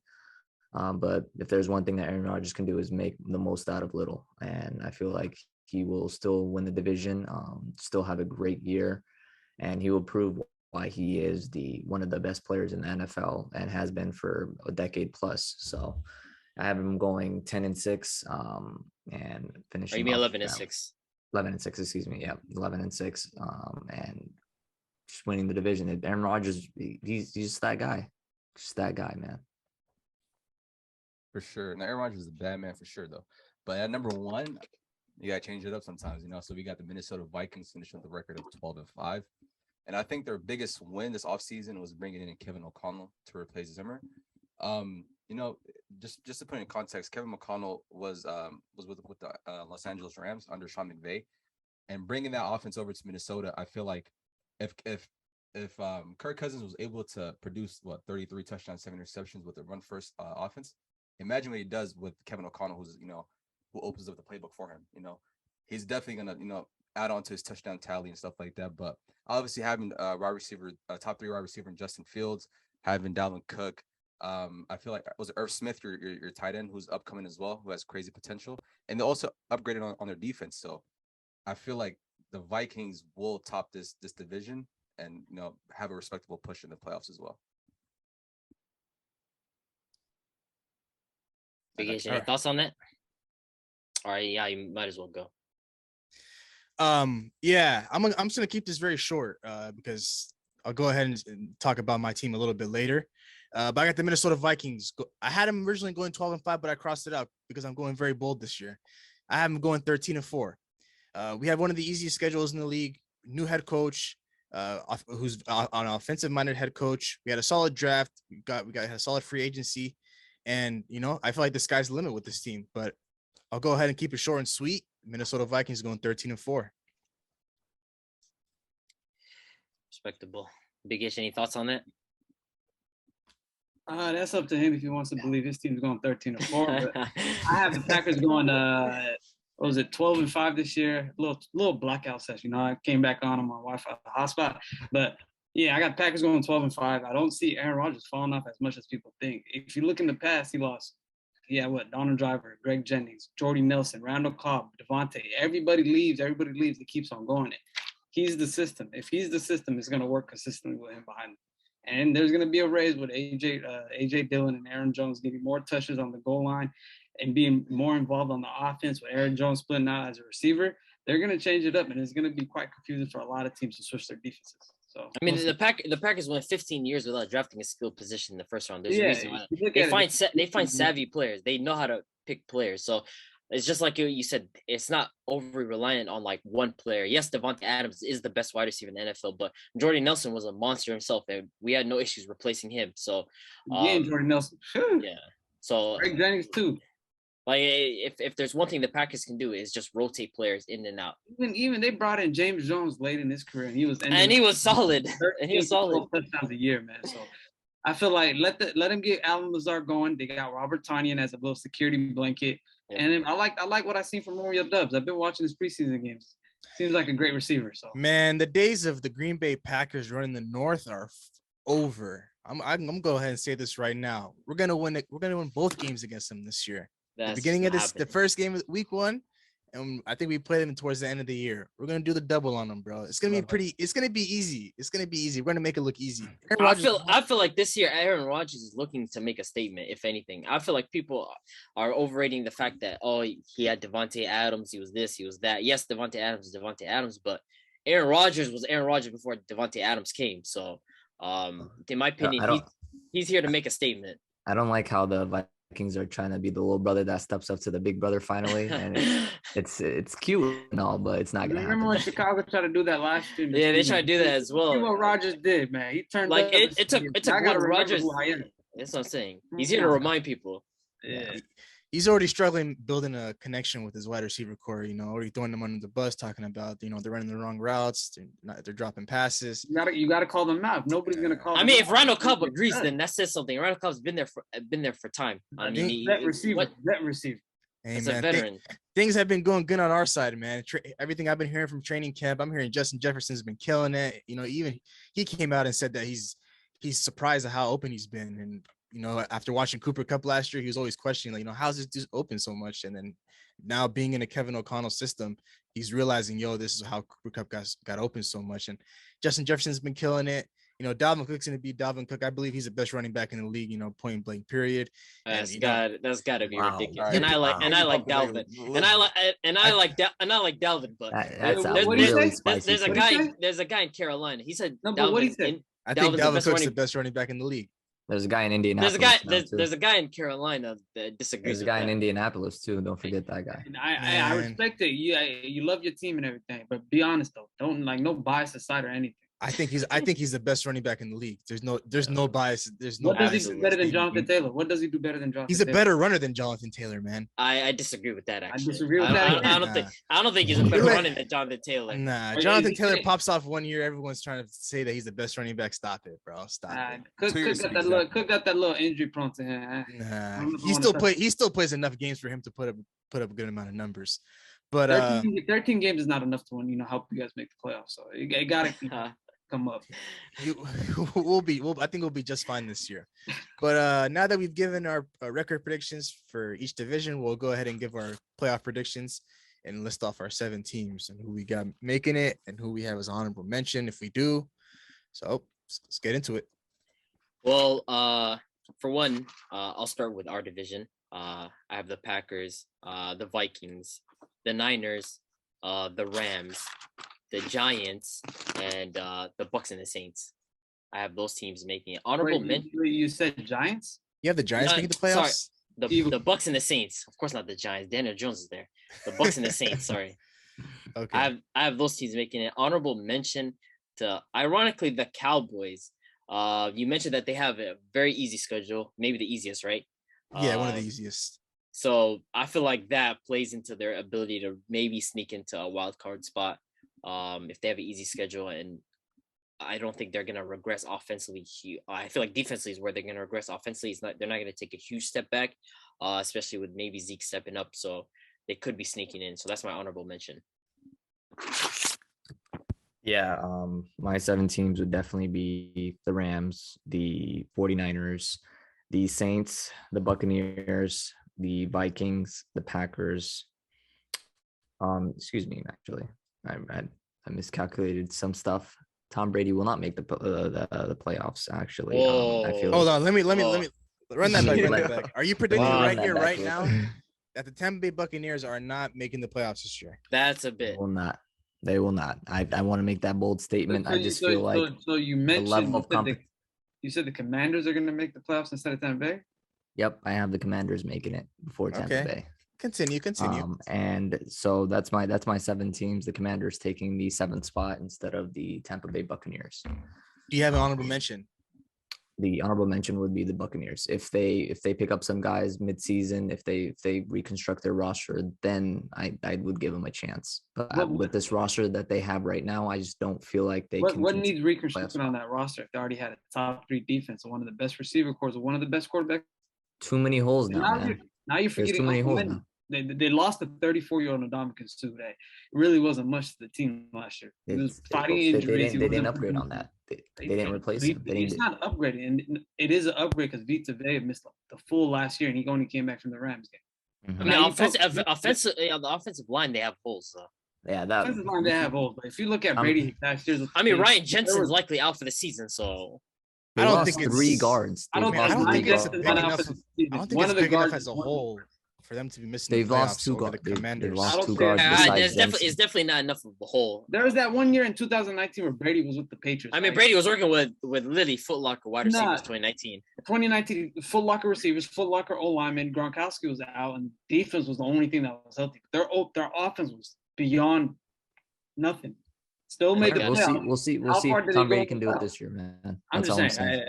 I respect it, Bilas. It's very bold of you to say. You know, I respect it. It's not bold at all. If you can see that there's many holes in the team, there's nothing that shows me that they can contend for. When you have Tom Brady, though, it's a different story. You're saying right here, right now, that the Washington Commanders will have a better record and are a better team than the Tampa Bay Buccaneers. The Washington Commanders. Is this thing on, Chico? Yeah. Way more holes. Is it recording? It's recording, man. Yes, that's just very extreme to say, but we'll go ahead. I can't lie, Bilas, stay 10 toes, man, because six months from now you might be a genius. I don't know. Yeah, I might be a genius or the biggest doofus, man. You might be that guy in 6 months. Yeah. But on my end, the 7 teams that I have lined up are I got the Rams, I got the Bucks, Green Bay, Vikings, Niners, Saints, and Eagles. And the Cowboys are I'm still iffy on the Cowboys. Like most of you guys said, they still have Dak, the Zeke, all those guys. But I feel like the 7 teams I listed have gotten better this year, 100%. For me, I got the Rams, I got Tampa, I got Packers, I got Niners, I got Saints, I got Minnesota, and I got the Eagles. Cowboys, like Chico said as well, they're on the fringe. They do have one of the easiest schedules on the year. They might make it depending on how some other teams, perform in other divisions, but we'll see. So for me, the 7 teams I have making the playoffs are the Tampa Bay Buccaneers, LA Rams, Philadelphia Eagles, Minnesota Vikings, Green Bay Packers, Dallas Cowboys, and I'm going to close out with the San Francisco 49ers. And my honorable mention are the New Orleans Saints. I just don't see them taking that next step. They'll be a good team this year, but they won't be a playoff team. I think for them to make the playoffs, I think it's going to take a little bit more chemistry. They're gonna have a new coach, and then Jameis Winston's coming back. We don't know if he's gonna be healthy enough to play a full season, because if he gets hurt, they're going back to Taysom Hill. And we saw last year that Taysom Hill, he's a run first quarterback. He doesn't really throw the ball like that, and they struggle a lot with him at quarterback. And we don't know Alvin Kamara's situation, which scares me, like I mentioned before. So if there's one team that can surprise a lot of people and maybe just sneak into the playoffs, it's them. But for me personally, I just don't have them making the playoffs this year. I don't know. I feel like they can't get worse than they were last year. I mean, they went 9-8 last year. I just feel like they cannot go a touch below that. It's just impossible. They fielded they fielded the NFL record amount of starters. They have 4 different quarterbacks. They upgraded their defense. They're getting Michael Thomas back. Kamara is really the biggest question mark. But if he's able to play, I just don't see a situation where they can't make the playoffs, because they're quite literally better than what they were last year. In my opinion, better than the Bucks. Better roster than the Bucks, right? For sure. You agree, right? Easily. Of course. Easily, man. It's not without a doubt. I mean, for me personally, it's a toss-up between them or the Dallas Cowboys. And I feel like what helps the Cowboys a lot more compared to the Saints is just the strength of schedule. And, the Saints, they got a pretty tough schedule, and it just health is key, because if they lose Jameis Winston, their backup is not good. And I know you can say that about every quarterback in the league, but we're just going to have to wait and see what happens in New Orleans this year. So now I think it's time we move on to a team we think might surprise some people this year. So kick us off, Abdi. The Indianapolis Colts will surprise people this year. Upgrading from Carson Wentz to Matt Ryan, who missed the playoffs last year, is huge for them. He's a seasoned veteran. He made the playoffs multiple times. He's a winning quarterback, in my opinion. That helps them out a lot. Michael Pittman Jr. is going to take a step forward, and Jonathan Taylor, we don't need to speak about him the season that he had, MVP level player. And then they signed Stephon Gilmore and Yannick Ngakoue to a defense that was already really good. So and obviously we know the Colts offensive line, it's elite. So there's no question in my mind this team's going to surprise people. Don't be surprised about them. You know what's been surprising on the lineup? The only issue about them is just Matt Ryan. If he can play up to par with other other quarterbacks in the league, but I see him coming down to that downside. So we'll see about the receiving profile. I mean, to be fair, it just has to be better than what Carson Wentz offers. And in my opinion, Matt Ryan offers more than Carson Wentz. Wherever you have a guy like Derek Carr, in my opinion, that's where Matt Ryan is as a quarterback at this point. Okay. You can say that. My team to surprise people this year definitely will be the New England Patriots. I feel like Bill Belichick has been quiet for too long. I feel like he will finally, show that his system still works. The Bill Belichick system still works. Mac Jones, I'm a believer in him. I feel like he fits their system perfectly. He's a check down quarterback. Play to the abilities that you have. And they have great young talent in Damian Harris. Their defense, hasn't been as great as it used to be, where it shuts out teams and stuff. But I feel like Bill Belichick will turn the tide, once again. Yeah, I'm not gonna lie to you. They're finishing dead last in that division, big bro. Oh wow, over the Jets. Forget the Jets are in that division, right? There's a guy named Zach Wilson on that roster. Oh. Yeah, and that Bill Belichick will never finish behind Zach Wilson. But yeah, carry on. Yeah, you lost me there, buddy. Yeah, I think it's a bit extreme to say they'll finish below the Jets. No. We'll see. But for me, the team that I have taken off this year is the Minnesota Vikings. Last year they finished with a record of 8-9 and finished second in their division. But the 8-9 record doesn't really tell the full story because they lost a lot of close games. If you look back to last season, the first game of the season against the Bengals, Vikings had a chance to close out the game and win it, but then they lost to a field goal in overtime and lost that game. And then on top of that, against was the Baltimore Ravens, where they had a substantial fourth quarter lead and blew it in overtime to Lamar Jack. And then also, to bring it up, the Detroit Lions, Jared Goff walk-off touchdown. Like, you can't make that up, But moving on to this year, they have one of the best skilled position groups in the NFL, without a doubt. They have JJ, who's a top 5 receiver, and they have Adam Thielen, who's an excellent wide receiver too. And with 13 games played last year, he I feel like Adam Thielen is not being talked about enough, though. Yeah, exactly. He's kind of gone under the radar. Yeah, I mean, if you look back at last season, 13 games, 10 touchdowns. Like, that's kind of insane. He's a red zone. He's a red zone threat. He's phenomenal in the end zone. Year before, he had 16 touchdowns. Yeah, that guy's a red zone monster. Yeah, he just knows how to snag the ball. But on top of that, Kirk Cousins, who is borderline a top 10 quarterback. Like, I get it. Like, at times it's fun to slander the guy, but if we're being serious and putting all that's Captain Kirk, man. Salute. You like that. That.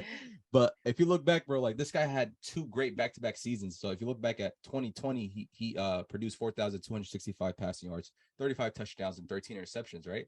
And the last year, when a lot of people thought he was going to dip in production, he put up 4,221 passing yards, 33 touchdowns, and 7 interceptions.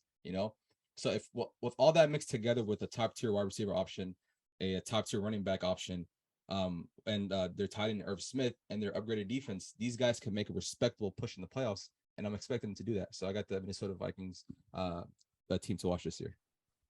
For me, it's going to be the Philadelphia Eagles. Like I said earlier, exciting team, great additions to the offseason, defensively and offensively.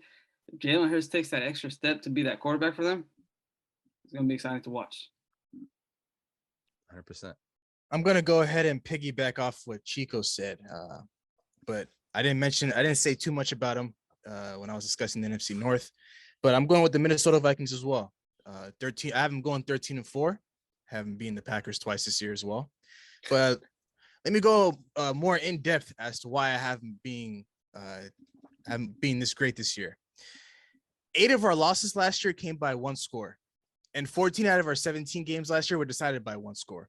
And we also allowed a record of 128 points in the final 2 minutes of either half. So that just tells me that if we're able to close out games a lot better, and if we're able to close out games a lot better, close out halves, and we're able to win some more games. Like our record being what, we went 9-8 last year. It doesn't tell the full story. Like we're losing very close games, and like it's like literally like a coin flip at that point. And so the few things I've been hearing from our training camp this year is that we have upgraded our O-line. I'm hearing huge and great things about Christian Darrisaw, our left tackle. They're comparing him to Trent Williams. Our left guard, Wyatt Davis, has shown himself in training camp, and our right tackle, Brian O'Neill, has done well. But the one thing that I'm going to rave about a lot more than our offense, because, you know, like I mentioned before, I believe we have the best running back in the league. And for JJ, I think he's the second best receiver in the league behind Devontae. But I'm gonna rave about our defense this year. Our defense is actually going to surprise a lot of people this year, more than our offense. Last year, we were second in sacks at 51 behind Pittsburgh, and they had 55. You add Zadarius Smith to that, and Daniil Hunter didn't play last year, and we acquired Jordan Hicks in free agency, and you pair him up with Eric Kendricks. We have some pieces there, and we have the potential to be one of the best defensive lines. To have one of the best defensive lines in football, with Michael Pierce and Dalvin Tomlinson leading the way. We upgraded our secondary, which needed a lot of work. Well, we drafted Lewis Seen, Andrew Booth. And I'm also hearing good things about Cameron Dantzler. So the Minnesota Vikings are going to surprise some people this year, but I don't want people to be surprised because, of course, you heard it here first. And people are, just throwing us under the radar. But when we beat a lot of good teams this year, and we have a pretty good record, and we'll be talked about midway through the season, and they'll be asking questions like, are the Vikings contenders or pretenders? Like you guys will see what's up. So Minnesota Vikings, they're going to surprise some people this year for sure. No, Vikings fans should be excited. I can't lie. It's a good time to be a fan, right? Very, very, very hyped this year, huh? Yeah. Oh man, I'm excited, man. I'm not the biggest Kirk Cousins believer, but I feel like we're putting him in a position where he can't fail.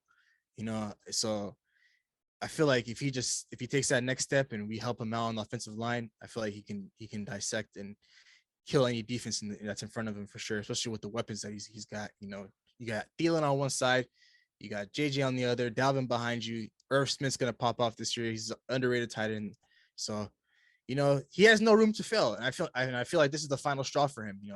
Like if we don't do well this year, I know we signed him to a 1-year extension, but we're definitely going to be looking for a quarterback if he underperforms. But I don't think he'll underperform. I do believe that he'll lead the way for us alongside Dalvin Cook and the rest of the boys.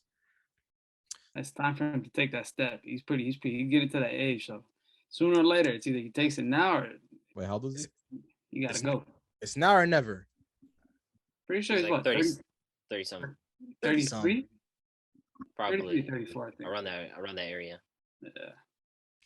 So we'll go ahead and move on to the next topic, and our very last topic of this episode. What team do you think will flop this year or disappoint some people this year? I think this will probably surprise a lot of people, but the team that I have disappointing people is the Raiders. I think they're coming in with ultra high expectations, right? They have the most stacked division in the NFL, and it's not close. When you look at that division, you have Patrick Mahomes, and we don't need to talk about him. You have Justin Herbert and the Chargers, who the Chargers absolutely splurged on this offseason, upgraded every position you could think of where they had holes in. And then you have the Broncos, who brought in Russell Wilson to a defense that was already elite, and you have offensive pieces like Javonte Williams, Melvin Gordon, Cortland Sutton, Jerry Jeudy, and a good offensive line. And Russ never has that luxury of having good offensive line. And now you put him in that situation, it's a bit scary as well. And the Raiders, when I look at them offensively, they can go toe-to-toe with any of these teams, right? Fair enough. I'll give them that. I don't think offensively they have a good offensive line. It's not that particularly good. Their secondary is garbage. 6 interceptions caught last year. They haven't really improved in that category. They have some good defensive pieces here and there, like Max Crosby and whatnot, but I think just coming into this season, when you compare them to the competition, I just feel like they're just not going to live to that. Not going to live up to the expectations. I think that's fair. They play in a very tough division, with Mahomes and Justin Herbert, and then you add in Russell Wilson this offseason. So it's going to be very tough for them. I agree. My team that I definitely have flopping is the Miami Dolphins. The addition of Tyreek Hill. I just feel like Tua is not a quarterback that I have him in the Daniel Jones bracket of quarterbacks. And I know that sounds disrespectful, but he is just not a starting level quarterback to me. And the toys that he's been given is not something that he's deserving of, a quarterback of his stature. Tyreek and Waddle, and that defense is just nice too, as well as Xavier Howard and stuff. So I just feel like that team is primed to contend, but it's another team that's being hindered by quarterback play. So Miami Dolphins for me. I mean, we haven't really seen a full healthy season of Tua yet, right? So I mean, we'll see this year. Hopefully, I don't wish injuries on players. So you guys can definitely see. Yeah, this year, for sure. I mean, did I hear you just compare Tua to Daniel Jones? That's insane. I can't lie. I mean, in my opinion, he's like in that bottom half of quarterback. So that's a very fair assessment. Wherever you have Tua, like he's at the bottom of those quarterbacks. This is obviously Tua and Daniel Jones are two same. You know, like they come from the same play. Same family. It's really not. They're like cousins. I think they're cousins. The branch is not far off. If you look at it, it's really not far off. No, because this is for sure the first year where Tua is finally getting like that development. Like the organization is finally investing in Tua's development, which he hasn't had in the first 2 years of the season because he was hurt first, and on top of that, his only target was Waddle, and Devontae Parker was always hurt. And who else was it? Will Fuller? Was it Will Fuller? Will Fuller always getting suspended. Always getting suspended. Yeah, I mean, what besides Gesicki, who else was there? You know, this does not have the arm level of other quarterbacks, is what I'm saying. No, the thing is, what you're saying is you're looking at those Twitter clips on Twitter that, you know, like those 2-minute like dump offs. He doesn't only do RPOs. All right, he throws the ball deep as well. RPO boy, he's RPO boy. No, he throws the ball deep as well. Just cut the tape. We'll see it too. Okay, we'll see. Yeah, but moving forward, the change of the coach and everything. We'll see how the offense. Yeah. Mike McDaniel's a hell of a coach, you know, and he came from Kyle Shanahan as well. So keep that in mind. But moving forward, the team that I have flopping this year, it's pretty obvious. I have the Tennessee Titans flopping this year. Last year they finished with a record of 12-5. This year they're not going to reach that peak ever, you know, in a while, I'd say. Because they lost AJ Brown first, their true alpha wide receiver one, and replacing him with Robert Woods and Treylon Burke isn't really filling the shoes. You know, they aren't close to AJ Brown. And on top of that, Derrick Henry coming off his broken foot from week 8 last season when he hurt. And the fact that he's getting a little bit older in age, he's 28 now, turning 29. And in that range for running backs, it doesn't turn out well for them. And then also to add on Ryan Tannehill, you know, he's not the best quarterback. He's not the worst quarterback. He's just middle of the pack. But I'm for sure right now I'm saying that he's going to have a different production. And I'm hoping that this Tennessee Titans team give Malik Willis a chance sometime down the year to see what he has, because he has a lot of potential. And I feel like he'll definitely take the job maybe in a year or two. No, he looked great in preseason. Yeah, loved how we look. I'm pissed that we didn't take him instead of. I mean, to be fair, in defense of the Titans coaching staff, I mean, the guy had a tendency to scramble a lot. Yes, he is like a young quarterback, but I feel like Ryan Tannehill shouldn't be inclined to give up his job anytime soon, especially when you have a quarterback like Malik Willis who's still rough around the edges, especially when it comes to passing. So, I mean, yeah, there will be a different production for sure with Ryan Tannehill, though. Like, yeah, no, I was just saying, like, give him a chance, like, to see what he has out there. You know, Ryan Tannehill always been a game management type quarterback. Like, it doesn't get anything better than that. Last year, 20 touchdowns, 14 interceptions. For me, it's the Titans.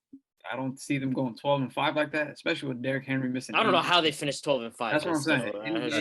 You look at Tannehill's stats: 20 touchdowns, 14 interceptions, 4 or 5 fumbles. If I'm pretty sure, it was a horrible year for him. So them going 12-5. It might have been the defense. I don't know how. I don't see them doing that again this year. Lost AJ Brown. I feel like Tannehill's a foot out the door, and then sooner or later in the future, they got to give Malik Willis they just got to rebuild the start over. Yeah. I just expect them to rely heavy on Derrick Henry. They're going to rely heavy on Derrick Henry, Derrick Henry. Derrick Henry, you know, I just feel like he's going to get those touches, maybe even a little more than usual. They're going to kill him. But I mean, if there's one player that can, you know, withstand a workload like that, it's definitely Derrick Henry. So, yeah, but he's turning 29 soon, so keep that in mind. He's getting a little old. But Derrick Henry's 29 is no other running back's 29. It's He's his own. different. He's 20. He's 29. He's 25 for running backs. Nah. I'm expecting. Yeah, they might kill him with the ambulance in week 7. Yeah, ambulance in week 7.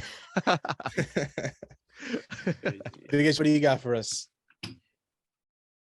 Now you said it, the Titans. Oh, you're agreeing with Chico. Yeah, I'm with Chico on the Titans. Okay, that's my dog right there. For me, this team might surprise a lot of people, but I'm gonna go ahead and say I got the Denver Broncos flopping this year and disappointing a lot of people. I know they upgraded our quarterback. You know, hear me out. They got an elite defense. They added Randy Gregory to that, but I just feel like this is Russ's first year in a new system. There's gonna be some chemistry issues, and the expectations are already high. Like people are expecting them to make the playoffs and just be a great team. So I feel like they'll be much better in year 2 when he's more familiar with the offense and the team and the playbook and everybody, the coaching staff. But I just feel like it won't work to the level where people want it to work. So I feel like the Denver Broncos will flop this year. I think they'll be a good team, just not a great team. But we're just gonna have to wait and see. Do you think the Raiders are better than them? No, I don't think the Raiders are a better team than them. I do believe they're better than the Raiders. I just personally don't believe they're better than the 2 teams above them in their division, the Chiefs or the Chargers. So we're gonna during see. training camp, I have right? a hot take about Russell Wilson, though. I feel like he's gonna be a top 3 MVP level player this season. Now you're speaking my language. I think Russ is being surrounded. He's being put in a situation that I feel like probably the best he's been in ever. He's gonna absolutely thrive. I'm saying it right now. Russell Wilson be a top 3 MVP level player this season.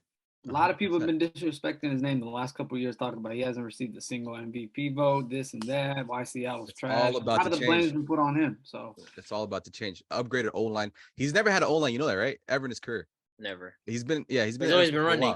He's always been running around like a little kid and just making plays, But the fact that now he's on the Denver Broncos with a legit offensive line, he's already made connections and he's already built connections and chemistry with Cortland Sutton, Jerry Jeudy in training camp. That defense is already top tier. And the fact that he's coming into a new team, a new offense, we've seen guys like Tom Brady come from Patriots, came over to Buccaneers and still thrive first year, right? So it's doable. It's very doable. But the thing is, like you said, we just gotta watch. Stafford coming to the Rams. Stafford coming to the Rams. I think it's doable, but it's very doable. But we just have to wait and see. I agree agree with Abdi 100%. He's gonna have an MVP season, top 3. I can't see that top 3. I can't see that with these weapons. So and Javonte Williams and Melvin Gordon. That's crazy. That's actually crazy to think about, man. This team's fully loaded. Don't be shocked, man. In 6 months' time when they disappoint you, man, and they flop. So don't be surprised. Nah, I got love for us. Well, with that being said, any final words, fellas, before we close things out? You said Justin Jefferson was the second best wide receiver in the NFL, man. I know we'll come back to that another day, man. Oh, don't worry, man. We'll definitely discuss my reasonings for why I have Justin Jefferson at number 2. I ain't got nothing else to add until today, man. I mean, we got EP1 down, right? Said what I said. Well, all right then. With that being said, we'll go ahead and close things out. Thank you very much for tuning into today's episode. We really appreciate your support. We'd greatly appreciate it if you like, commented, and subscribe to our YouTube channel at New Media Podcast. For those of you that are watching us on YouTube, in the beginning of this video, all of our social media handles will be there. And for those of you that are listening to us on Apple and Spotify, if you go ahead and follow us on our Instagram page at New Media Podcast, you'll be able to navigate yourself to our TikTok, our Twitter, and every other social media platform that we have on there for you. So once again, thank you very much for tuning in. We hope you enjoy this episode, and we'll see you all next week. Peace. Record a new hit, then we making us a film. Wouldn't sign a deal if I got a couple mil. Been in the lab, now they throwing out deals. Yes, now late, now that's overkill.